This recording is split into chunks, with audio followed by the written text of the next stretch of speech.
ఒక యవ్వనస్తురాలు, ఒక యవ్వనుడు కలిగి ఉన్నటువంటి ఆ తల్లిదండ్రులు వాళ్ళు పడిపోకుండా, వాళ్ళు చెడిపోకుండా వాళ్ళ కొరకు అనుదినము ప్రార్థన చేస్తే వారు తమ యవ్వన కాలములో తొట్టిల్లిపోకుండా ఉంటారు.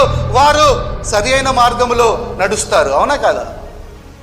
వారు వాళ్ళ కోసం ప్రార్థన చేయకుండా, దేవుని యొక్క కంచె నీవు వారి చుట్టూ వేయకుండా, వారు పడిపోయిన తర్వాత, వారు చెడిపోయిన తర్వాత, అమ్మో నా కుమారుడు ఈ విధంగా అయిపోయాడు, నా కుమార్తె ఈ విధంగా అయిపోయింది అని బాధపడే కంటే మొదటిగానే నీవు వారి కొరకు ప్రార్థన చేస్తే వారు ఆ చెడు మార్గంలో గుండా వెళ్ళరు కదా. ఈ స్త్రీ ద్వారా, ఈ యుక్తిగల స్త్రీ ద్వారా పరిశుద్ధాత్మ దేవుడు అమూల్యమైన ఆత్మీయ పాఠాలు మనకి నేర్పిస్తున్నారు. నేర్చుకుందాం. అవి నేర్చుకుంటే మన జీవితంలో మనము ధన్యులమవుతాం.